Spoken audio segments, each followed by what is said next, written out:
తరాలు మారుతున్న సాంప్రదాయ మట్టి పాత్రల ఉపయోగం నానాటికి విలువ పెరుగుతూ వస్తుంది. కరోనా తర్వాత ప్రజల దైనందిన జీవితాల్లో పూర్తిగా మార్పు వచ్చింది. బగబగమండే ఎండల్లో ఎటువంటి సైడ్ ఎఫెక్ట్స్ లేని మట్టి పాత్రలోనే నీరు తాగేందుకు అందరూ ఇష్టపడుతున్నారు. కుండ నీరు తాగేవారు వ్యాధుల బారిన పడే అవకాశం లేదంటున్నారు పరిశోధకులు. కుండలు తయారు చేసి అమ్మేవారి పరిస్థితే అగమ్య గోచరంగా ఉంది. దీనిపై మరింత సమాచారం మా ఖమ్మం ప్రతినిధి ఉపేందర్ అందిస్తారు. తరాలు మారుతున్న సాంప్రదాయ మట్టి కుండలకు మాత్రం ఆదరణ పెరుగుతూనే ఉంది. ఇప్పటికే ప్రస్తుత తరుణంలో ప్లాస్టిక్ వినియోగం బాగా పెరుగుతున్న నేపథ్యంలోనే ఇటు ఏదైతే మట్టి కుండలు కూడా ప్రధానంగా ఆదరణ అయితే పెరుగుతుంది. ఇప్పటికే ఏదైతే వేసవి సమీపిస్తున్న నేపథ్యంలో ఇప్పటికే మట్టి కుండలకైతే ప్రజలు ఆసక్తి చూపుతున్న పరిస్థితి కనిపిస్తుంది. ఇప్పటికే మట్టి కుండలకు సంబంధించి దాదాపుగా ఇప్పటికే జిల్లా వ్యాప్తంగా 500 కుటుంబాలు ఈ మట్టి కుండలు అమ్ముకుంటూ జీవనం సాగిస్తున్న పరిస్థితి జిల్లాలో కనిపిస్తుంది.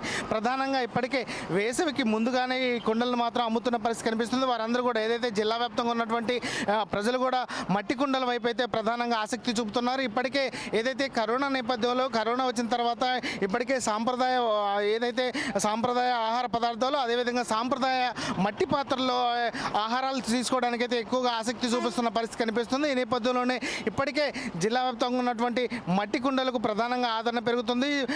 వీటి ద్వారా అంటే తీసుకుంటే ఈ మట్టి కుండల ద్వారా తీసుకున్న ఆహారం కావచ్చు, అది నీళ్లు కావచ్చు, ఏదైతే ఆరోగ్యానికి మంచిగా ఉంటుందనే నేపథ్యంలోనే వీటినైతే ఎక్కువగా వినియోగిస్తున్న పరిస్థితి కనిపిస్తుంది. ప్రధానంగా ఇప్పటికే నా జిల్లాలో ఉన్నటువంటి ప్రముఖ కూడల్లో కూడా ఈ మట్టి కుండల వినియోగం మాత్రం ఎక్కువగా కనిపిస్తున్న పరిస్థితి కనిపిస్తుంది. వారందరూ కూడా ఏదైతే సామాన్యుడి పేదవాణి ఫ్రిడ్జ్గా పేర్కొన్నటువంటి మట్టి కుండలకు అయితే ఎక్కువగా ఆదరణ పెరుగుతున్న నేపథ్యంలో కొనుగోళ్లు మాత్రం మందకోడిగా సాగుతున్నాయని చెప్పేసి అయితే అమ్మకందారులు చెబుతున్నప్పటికీ అటు వినియోగదారులు కూడా భారీగా వచ్చి అయితే వీటిని కొనుగోలు చేస్తున్నారు. వివిధ ఆకారంలో ఏర్పాటు చేసినటువంటి మట్టి కుండలకు ఎక్కువగా ఆదరణ అయితే కొనసాగుతున్న పరిస్థితి కనిపిస్తుంది. వారందరికీ సంబంధించి ఇప్పటికే ప్రభుత్వం నుంచి కూడా కొంత మాకు ప్రోత్సాహం అందించాలని చెప్పేసి అయితే అంటే అమ్మకందారులు చెబుతున్నప్పటికీ ఆ దిశగా కూడా ప్రభుత్వం చర్యలు తీసుకోలేదని చెప్పేసి అయితే ఆవేదన వ్యక్తం చేస్తున్నారు.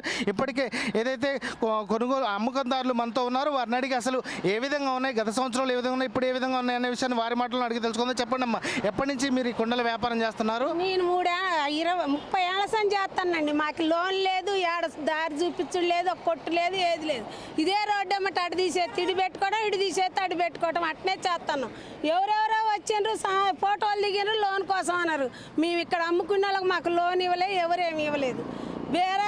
రేట్లు పెరిగిపోతున్నాయి, ఎవరు కొనేటోళ్ళు అయితే లేవు పట్టలే.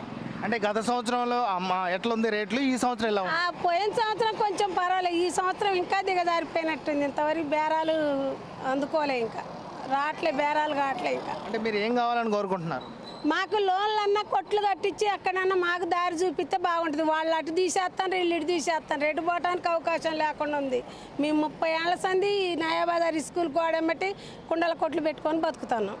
ఓకే, మొత్తంగా చూసుకుంటే ఈ పేదవాడి ఫ్రిడ్జ్కి ఆదరణ పెరుగుతున్నప్పటికీ ఇటుగా వచ్చినటువంటి వినియోగదారులు ఏదైతే ఉన్నారో వారందరికీ కూడా అంటే మేము అన్ని రకాలుగా అవసరమైన పాత్రలు అయితే అందిస్తున్నప్పటికీ మాకు ప్రభుత్వం నుండి వచ్చే ప్రోత్సాహకం అయితే లభించట్లేదని చెప్పేసి అయితే వారు ఆవేదన వ్యక్తం చేస్తున్నారు.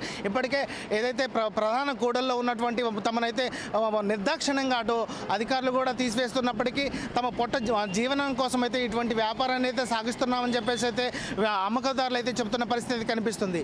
ఇది ఇక్కడ పరిస్థితి. కెమెరా పర్సన్ నరసింహరావుతో ఉపేందర్, రాజ్ న్యూస్, ఖమ్మం.